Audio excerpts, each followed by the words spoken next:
എന്ന് പറയുന്ന മുസമ്മൻ അവിടെ ശരിയായിട്ടില്ല, കച്ചവടം പത്തിലാകുന്നു. സമനിലും അങ്ങനെ ഉണ്ട്. ഓഫറിനെ സംബന്ധിച്ചിടത്തോളം അവിടെ ഇരിക്കട്ടെ. പിന്നെ മറ്റൊരു കാര്യം എന്താന്ന് പറഞ്ഞാൽ, ഇവിടെ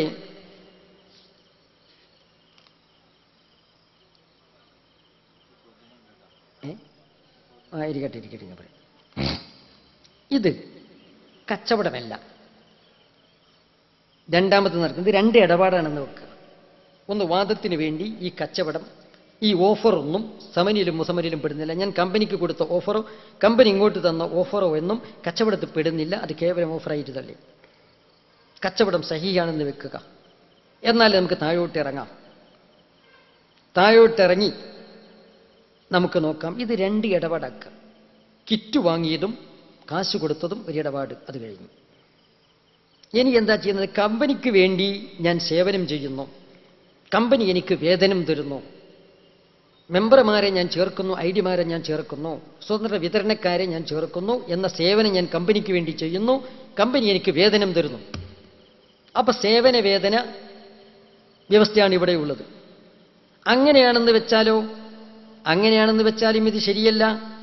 എന്തുകൊണ്ട്? സേവന വേതന വ്യവസ്ഥയിൽ ഇസ്ലാമിനെ സംബന്ധിച്ചിടത്തോളം സേവനം വ്യക്തമാകണം, വേതനവും വ്യക്തമാകണം. ഇവിടെ രണ്ടും അവ്യക്തമാണ്. എന്തുകൊണ്ട്? ഇവിടെ സേവനവും അവ്യക്തമാണ്, വേതനവും അവ്യക്തമാണ് എന്ന് പറയാനുള്ള കാരണം എന്താണ്? സേവനം ഞാൻ അധ്വാനിക്കുന്നു. ഈ അധ്വാനം എത്രത്തോളം എന്നെനിക്ക് പറയാൻ പറ്റുമോ? പറയാൻ പറ്റില്ല. ഒരു കണ്ണ് രോഗി, നമ്മുടെ ഫിഖിന്റെ കിതാബുകളിൽ പറഞ്ഞൊരു ഉദാഹരണമുണ്ട്. കണ്ണിന് അസുഖം ബാധിച്ച ഒരാൾ അയാളുടെ കണ്ണിന് ചികിത്സിക്കുകയാണ്.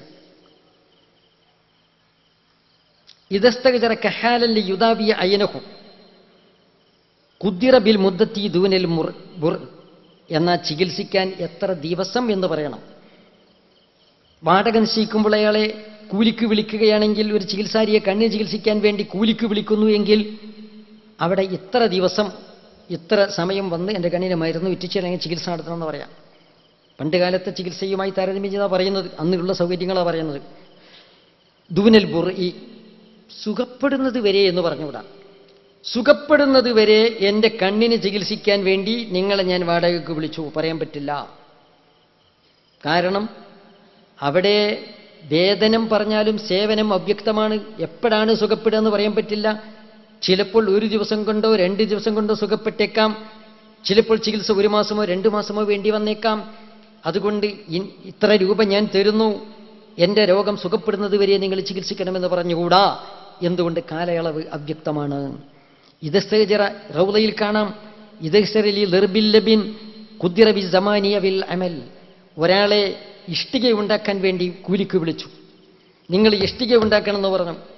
എന്നാൽ അവിടെ ഒന്നുകിൽ ഇത്ര ദിവസം നിങ്ങൾ ഈ ഡ്യൂട്ടി ചെയ്യണം, ഇത്ര മണിക്കൂർ ഇത്ര ദിവസം ഡ്യൂട്ടി ചെയ്യണമെന്ന് പറയണം. അല്ലെങ്കിലോ നമ്മളിപ്പോൾ അങ്ങനെയുണ്ട്. ഇപ്പോൾ ഓഫീസിൽ, സ്കൂളിൽ, കോളേജിലൊക്കെ എന്താ 10 to 4 അല്ലെങ്കിൽ മണിക്കൂർ കണക്കാക്കി ഇത്ര മണിക്കൂർ സേവനം അല്ലേ? അങ്ങനെ ഒരിക്കൽ സമയം നിർണ്ണയിക്കുക. അല്ലെങ്കിൽ അവിൽ അമൽ തൊഴിൽ നിർണ്ണയിക്കണം. അങ്ങനെ ഒയ്താവിൽ ബിൽ ഖദർ, അങ്ങനെ തൊഴിൽ നിർണ്ണയിക്കുകയാണെങ്കിൽ ബുജിനൽ അതദു വൽ ഖാലബു, ഇതിൻ്റെ മോൾഡ്, ഇതിൻ്റെ മൂശ എത്ര വലുപ്പമുണ്ടെന്നും അതുപോലെ തന്നെ എത്ര എണ്ണമാണ് വേണ്ടതെന്നും പറയണം. ഇത്ര എണ്ണം ഇഷ്ടിക ഇന്ന മോൾഡിൽ വാർത്ത് നിങ്ങൾ തരണമെന്ന് പറയണം. അങ്ങനെ ഒരു കോണ്ടാക്ട് രീതിയിൽ പറയണം. അല്ലെങ്കിലോ സമയം പറയണം. അതല്ലാതെ എന്തെന്ന് പറഞ്ഞാൽ സമയം പറയാതെ, അതുപോലെ തന്നെ ഇതിൻ്റെ എണ്ണം പറയാതെ വാടക വിളിക്കാൻ പാടില്ല.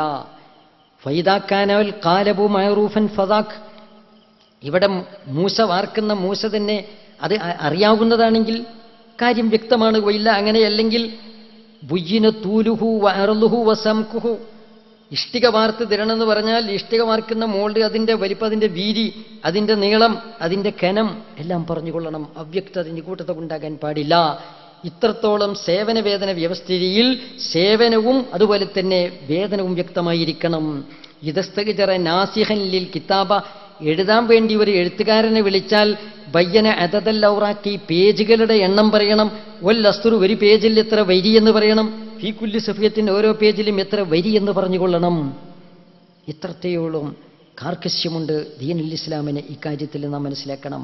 ഇദസ്തഗ്ജറലിൽ ബിനായി, കെട്ടിടമുണ്ടാക്കാൻ വേണ്ടി ഒരാളെ വിളിച്ചാൽ ഒന്നുകിൽ ഖുദ്ദിറ ബിസ്സമാൻ ഔ ബിൽ അമൽ, ഒന്നുകിൽ സമാൻ പറയണം. നിങ്ങളെ ഞാൻ ഇത്ര രാവിലെ 9 മണി മുതൽ വൈകുന്നേരം 5 മണി വരെ തൊഴിലെടുക്കുന്നതിന് നിങ്ങളെ ഞാൻ വാടക വിളിച്ചു എന്ന് പറയണം. അല്ലെങ്കിലോ അമല് പറയണം. അമല് പറയുമ്പോൾ ബയ്യന മൗലിയഹു, എവിടെയാണ് കെട്ടിടം ഉണ്ടാക്കുന്നത് സ്ഥലം പറയണം. തൂലഹു, കെട്ടിടത്തിന്റെ നീളം പറയണം. വയറലുഹു, അതിന്റെ അകലം പറയണം. സംഖു, അതിന്റെ പൊക്കം പറയണം. ഒമായുബിന ബിഹി, എന്തുകൊണ്ടാണ് കെട്ടിടം നിർമ്മിക്കുന്നത്. പ്ലാൻ കാണിച്ചു കൊടുത്തു. ഈ പ്ലാനിലെ കെട്ടിടം, ഈ പ്ലാനിൽ കാണിച്ച ഈ കെട്ടിടം നിങ്ങൾ നിർമ്മിച്ചു തരണം. അതിനെ കോൺടാക്ട് ചെയ്തിരുന്നു ഇത്ര രൂപ. അപ്പോഴെന്ത് ചെയ്യണം, അവിടെ വ്യക്തമായിട്ട് എല്ലാ കാര്യങ്ങളും പറയണം. മെറ്റീരിയൽസ് ഉമായുബിനാബിഹിമിനൽ ലബിനി അവിൽ അവി തീനി അവിൽ ആജിരി, മെറ്റീരിയൽസ് എന്തൊക്കെ ഉപയോഗിക്കുന്നത് അതുവരെ പറഞ്ഞുകൊള്ളണം. ഇങ്ങനെ അമൽ ഒരു സേവന വേതന വ്യവസ്ഥയാണെങ്കിൽ സേവനം വ്യക്തമായിരിക്കണം, വേതനം വ്യക്തമായിരിക്കണം. കമ്പനിക്ക് വേണ്ടി ഞാൻ സേവനം ചെയ്യുന്നു, എന്താണ് ഐഡിയമാരെ ചേർക്കുകയാണ്. എൻ്റെ സേവനത്തിന് അതിരും വരമ്പുമില്ല.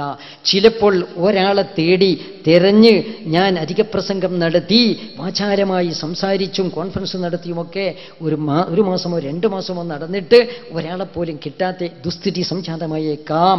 അല്ല, ചിലപ്പോൾ ഒരു ദിവസം കൊണ്ട് എനിക്ക് 8 or 10 ആളെ അല്ലെങ്കിൽ അധികം ആളുകളെ കിട്ടിയെന്ന് വന്നേക്കാം. അതുകൊണ്ട് എൻ്റെ സേവനത്തിന് ഒരു നിജസ്ഥിതിയില്ല, സേവനം വ്യക്തമല്ല. അതുപോലെ തന്നെ എനിക്ക് കിട്ടുന്ന വേതനവും വ്യക്തമല്ല. എത്ര ആളെ ഞാൻ ചേർത്താൽ അവർ എത്രത്തോളം പർച്ചേസ് നടത്തും, അവർ ഇനി കീഴിലുള്ള ആളുകളെ ചേർക്കുമോ, അവർ ചേർത്താൽ തന്നെ അവർ എത്ര പർച്ചേസ് നടത്തും, അവർ വീണ്ടും ആളെ ചേർക്കുമോ, അവർ ചേർത്താൽ എത്രത്തോളം നടത്തും, ഇതിൽ ഏതൊക്കെ സ്റ്റാൻഡേർഡിൽ ഞാൻ എത്തുമെന്നുള്ളത് ഒരിക്കലും തന്നെ തീർത്ത് പറയാൻ പറ്റുകയില്ല. അതുകൊണ്ട് ഞാൻ ഇവിടെ സ്റ്റാർ ഏജന്റ് ആകുമോ, അല്ലെങ്കിൽ കരണ്ടം ഏജന്റ് ആകുമോ, പേൾ സ്റ്റാർ ആകുമോ, ഡയമണ്ട് സ്റ്റാർ ആകുമോ, എന്താകും, അല്ലെങ്കിൽ എനിക്ക് ഇൻസെന്റീവ് ഒക്കെ കിട്ടുന്ന, ഹാബിസുകൾ കിട്ടുന്ന അവസ്ഥയിലേക്ക് ഞാൻ വളരുമോ, ഇതൊന്നും പറയാൻ പറ്റില്ല. ഊഹ്യമായ വേതനത്തിന് വേണ്ടിയാണ് ഞാൻ ഇവിടെ സേവനം ചെയ്യുന്നത്. അങ്ങനെ സേവനം ചെയ്ത് നിരാശപ്പെട്ട നിരവധി ആളുകളുടെ പറഞ്ഞ ഓഫറുകൾ ലഭിക്കാതെ പോയ വഞ്ചിതരായിട്ടുള്ള എത്രയോ ആളുകളുടെ കഥകൾ പത്രമാസിക വിക്രികൾ റിപ്പോർട്ട് ചെയ്യപ്പെട്ടു വന്നിട്ടുണ്ട്. അതുകൊണ്ട് ഇവിടെ ആകയാൽ ഈ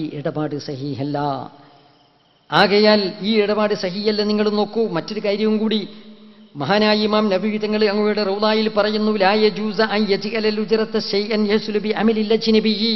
വേറൊരാളുടെ പ്രവർത്തനം കൊണ്ടുണ്ടാകുന്ന ഒരു കാര്യം വേതനമാക്കാൻ പറ്റുകയില്ല. ഒരാളെ ഒരു സേവനത്തിന് വിളിക്കുന്നു, വേതനം എന്താ, വേറെ ആരോ ചെയ്ത പ്രവർത്തനം. ആ പ്രവർത്തനത്തിൽ നമ്മുടെ മോട്ടിവേഷനും അതുപോലെ നമ്മുടെ പ്രവർത്തനങ്ങളും പ്രചോദനങ്ങളൊക്കെ ഇല്ലേ, അതൊക്കെ ഉണ്ടാകട്ടെ. ആരാണ് താഴെയുള്ളവരെ ചേർത്തുന്നത്, അവരെ താഴെയുള്ളവരെ ആരെയാ ചേർത്തുന്നത്? അങ്ങനെ ചേർന്നു. ആ ചേർന്ന ആളുകളുടെ ആ അമൽ കൊണ്ടുണ്ടാകുന്ന വസ്തു ലാഭം, അതിൻ്റെ ഒരു വിഹിതം നമ്മൾ പറ്റുന്നു. എന്തടിസ്ഥാനത്തിൽ പറ്റുന്നു? എന്തടിസ്ഥാനത്തിലാണ് പറ്റുന്നത്? ബ്രോക്കറേജ് പോലും ഇസ്ലാമിൽ ഉണ്ടാക്കിയിട്ടുണ്ടല്ലോ. ബ്രോക്കറേജ് അനുവദിച്ചപ്പോൾ എന്താന്ന് പറഞ്ഞാൽ, അവിടെ ബ്രോക്കർക്ക് അധ്വാനമുണ്ടോ എങ്കിൽ ബ്രോക്കറേജ് അനുവദനീയം. ഇല്ല, 1-2 വാക്ക് പറഞ്ഞിട്ടുള്ളൂ, ചാടി വീണതാ, എന്നാ പറ്റൂല എന്നാ പറഞ്ഞത്. കാരണം അവിടെ അവന് അധ്വാനമില്ല, അവിടെ അവന് അധ്വാനമുണ്ടാകുന്നില്ല എന്നതാണ് കാരണം. അപ്പൊ അധ്വാനമില്ലെങ്കിൽ, കുൽഫത്തില്ലെങ്കിൽ, അതുമോ കുൽഫത്തിൻ തുക്കാബിലിൽ ഉജ്റ എന്നാ പറഞ്ഞത്. ഒരു സേവനം ചെയ്യുന്നു, ആ സേവനം കുൽഫത്തും തുക്കാബിലിൽ ഉജ്റ, കൂലി വേതനം അർഹിക്കുന്ന ഒരു അധ്വാനം ഉണ്ടാകണം. അപ്പൊ ഇവിടെ എന്താന്ന് പറഞ്ഞാൽ, താഴെ കടയിൽ ആരൊക്കെ ആൾക്കാരെ ചേർത്ത് അതിലൊക്കെ നടത്തി പർച്ചേസ് നടത്തിയതിൻ്റെ മുഴുവൻ കമ്മീഷൻസ് ഇവൻ്റെ റെക്കോർഡിലേക്ക് ഇവൻ അറിഞ്ഞോ അറിയാതെയോ വന്നുകൊണ്ടിരിക്കുന്നു. ഇങ്ങനെയുള്ള അവ്യക്തതയുള്ള, ദുരൂഹതയുള്ള, നിഗൂഢതയുള്ള ഇടപാടുകൾ ബൈഉൽ ഖുററാണ്.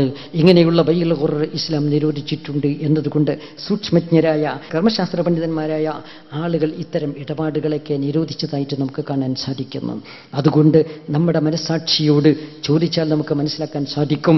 ഭൗതികന്മാരായ ആളുകൾ തന്നെ ഇങ്ങനെയുള്ള ഇടപാടുകളെ എതിർത്ത് നമുക്ക് കാണാൻ സാധിക്കുന്നു. എന്നാൽ ഇതിനെ അനുകൂലിക്കുന്നവരില്ലേ ഉണ്ട്. ഇത്തരം കമ്പനികളൊക്കെ ആദ്യം തന്നെ പിടിക്കേണ്ടവരൊക്കെ പിടിക്കും. ഇതിൻ്റെ ഗുണമേന്മകളെ സംബന്ധിച്ച് പ്രസംഗിക്കുന്നവരുണ്ട്, അതിന് എഴുതുന്നവരുണ്ട്. പണം കൊടുത്താൻ എന്ന് ലോകത്ത് ആരെയും ഏജന്റുമാരായി കിട്ടുമെന്ന കാര്യത്തിൽ സംശയമില്ല. മുസ്ലിമീങ്ങളായ നമ്മൾ എല്ലാറ്റിലേക്കും ചാടിവിടാൻ പറ്റുകയില്ല. ഉദാത്തമായ അത്യുന്നതമായ ആദർശവും ജീവിത പദ്ധതിയും സാമ്പത്തിക വ്യവസ്ഥിതിയുമൊക്കെ കയ്യിലുള്ളവരാണല്ലോ മുസ്ലിമീങ്ങൾ. അതുകൊണ്ട് മറ്റുള്ളവരെ ഇതിൽ നിന്ന് പിന്തിരിപ്പിക്കാൻ ശ്രമിക്കേണ്ടവരായ ബാധ്യതയുള്ള നമ്മൾ ഒരു കാരണവശാലും ഇതിൻ്റെ വക്താക്കളോ ഇതിൻ്റെ പ്രചാരകളോ ആകാൻ പാടില്ല. നാളെ ആഖിറത്തിൽ വെച്ച് അള്ളാഹുവിൻ്റെ മുമ്പിൽ വെച്ചുകൊണ്ട് നമ്മൾ മറുപടി പറയേണ്ടി വരുന്നതാണ്. നമുക്ക് നമ്മുടെ ഇഷ്ടത്തിന് നമ്മൾ ചെയ്യുന്നതിന് ഫത്വയും ചേടിപ്പോയാൽ ആരോടെങ്കിലും ഫത്വ കിട്ടിയെന്ന് വരും. അതുകൊണ്ട് കാര്യമായില്ല. നിഷ്പക്ഷമായി ഈ കാര്യം വിലയിരുത്തി പിന്നെ കാര്യങ്ങൾ